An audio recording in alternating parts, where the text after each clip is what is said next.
Assalamualaikum warahmatullahi wabarakatuh. Di sini kita akan mempresentasikan tugas minggu ke-11 Cloud Computing. Sebelumnya, izinkan memperkenalkan diri. Saya Razan Zaratillah, kelas T4B dengan NIM 051 dan teman-teman saya. Saya Emil Rizati dari kelas T4B dengan NIM 036. Saya Nia Samalia dengan NIM 043. Saya Rizky Saputra dengan NIM 055.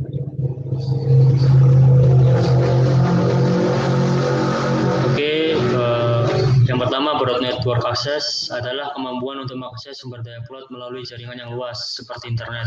Ini memungkinkan pengguna untuk terhubung ke layanan cloud seperti perangkat termasuk komputer, tablet, dan smartphone.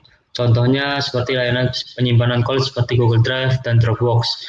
Pengguna dapat mengakses file mereka dari mana saja, baik di rumah, di kantor, atau saat berpergian. Ciri-cirinya ada aksesibilitas tinggi, yang kedua kompatibilitas perangkat, dan ketiga konektivitas. Implementasinya yang broad network dapat dilakukan dengan menyediakan antarmuka pengguna yang responsif dan aplikasi mobile. Lalu tantangannya, yang pertama ada keamanan jaringan, yang kedua ada kualitas koneksi, yang ketiga ada kompatibilitas perangkat. Lalu ada rapid elasticity, adalah kemampuan cloud untuk secara cepat dan mudah meningkatkan atau menurunkan sumber daya yang digunakan. Ini memungkinkan pengguna untuk menyesuaikan kapasitas penyimpanan, komputasi, dan sumber daya lainnya sesuai dengan kebutuhan berubah-ubah. Contohnya seperti sebuah perusahaan e-commerce dapat mengalami lonjakan trafik saat hari belanja besar seperti Black Friday. Dengan rapid elasticity, mereka dapat dengan cepat menambah kapasitas server untuk menangani lonjakan tersebut dan kemudian mengurangi kapasitas setelah berarti puncak berakhir. Lalu ciri-cirinya yang pertama ada skalabilitas, yang kedua ada responsif, dan yang ketiga ada otomatisasi. Implementasinya melibatkan pengguna teknologi virtualisasi dan manajemen sumber daya otomatis. Penyedia layanan cloud harus memiliki sistem yang dapat memantau penggunaan sumber daya secara real time dan secara otomatis menyesuaikan kapasitas sesuai kebutuhan. Lalu ada tantangan di mana ada pengelolaan sumber daya, biaya tak terduga, dan ketergantungan pada penyedia. Selanjutnya ada measured service, di mana adalah kemampuan cloud untuk mengukur pengukuran sumber daya secara transparan dan akurat. Contohnya adalah layanan seperti Amazon Web Service, AWS, di mana pengguna dapat melihat laporan pengguna sumber daya mereka, termasuk jumlah penyimpanan yang digunakan dan waktu komputasi yang dihabiskan. Selanjutnya ada ciri-ciri, ada transparansi, biaya efisien, dan analisis data. Dan implementasinya adalah memerlukan sistem pemantauan dan pelaporan yang canggih, di mana penyedia lain harus menyediakan dashboard yang memungkinkan pengguna untuk melihat penggunaan sumber daya mereka secara real time dan mendapatkan laporan yang detail. Dan tantangannya ada kompleksitas pelaporan, keterbatasan dalam analisis, dan risiko biaya berlebihan. Selanjutnya ada on-demand self-service, yaitu adalah kemampuan pengguna untuk memesan dan mengolah sumber daya cloud secara mandiri tanpa perlu investasi dari penyedia layanan. Contohnya ada ketika seorang pengembang perangkat lunak dapat membuat dan mengkonfigurasi server virtual melalui portal web penyedia layanan cloud seperti Microsoft Azure tanpa harus menghubungi tim dukungan teknis. Dan selanjutnya ada on-demand self-service.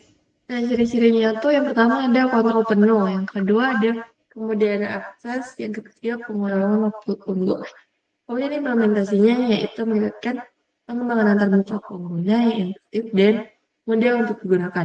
Penyedia layanan harus menyediakan dokumentasi dan tutorial yang jelas untuk membantu pengguna dalam mengelola sumber daya mereka. Kemudian di sini ada tantangannya yaitu 1. Kurangnya dukungan, 2. Risiko kesalahan konfigurasi, 3. Keterbatasan pengetahuan. Kemudian selanjutnya ada resource pooling, yaitu kemampuan cloud untuk mengumpulkan dan mengelola sumber daya secara bersama-sama, sehingga dapat digunakan oleh banyak pengguna secara bersamaan. Ini memungkinkan efisiensi yang lebih tinggi dalam penggunaan sumber daya. Contohnya pada layanan cloud public seperti Google Cloud Platform. Next. Kemudian ada ciri-cirinya, pertama efisiensi sumber daya. Kedua ada isolasi atau yakni pengguna tetap terisolasi untuk keamanan dan privasi. Yang terakhir ada pengurangan biaya, yaitu biaya operasional yang lebih murah.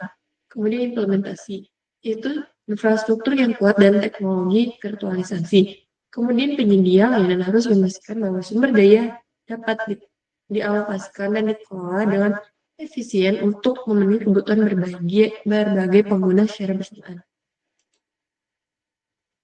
Kemudian ada tantangannya yang pertama ada isolasi data, yang kedua pengelolaan sumber daya yang rumit, dan yang terakhir ada ketergantungan pada infrastruktur.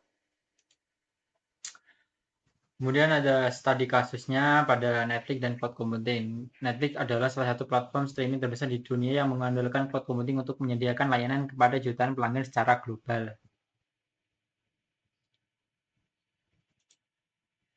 Kemudian penerapannya pada karakteristik cloud, yang pertama yaitu ada rapid elasticity, measure service, sama on-demand self-service. Kemudian penerapan karakteristik cloud pada Airbnb dan cloud computing, yaitu yang pertama ada resource pooling, broad network access, sama scalability. Airbnb adalah platform penyewaan akomodasi yang menghubungkan penyewa dan pemilik properti di seluruh dunia. Kemudian Google Cloud dan inovasi. Google Cloud adalah penyedia berbagai layanan cloud untuk bisnis dan pengembang. Penerapan pada karakteristik cloud yaitu yang pertama ada on-demand service, yang kedua ada managed service, yang ketiga ada rapid elasticity. Dan kesimpulannya pada cloud computing memiliki karakteristik yang sangat mendukung efisiensi dan fleksibilitas dalam pengelolaan sumber daya. Dengan memahami karakteristik seperti broad network access, rapid elasticity, master service, on-demand and self-service, dan resource pooling, kita dapat memanfaatkan teknologi cloud dengan lebih optimal untuk mendukung kebutuhan bisnis dan operasional kita. Oke, terima kasih. Apabila kami ada salah kata, mohon dimaafkan. Wassalamualaikum warahmatullahi wabarakatuh.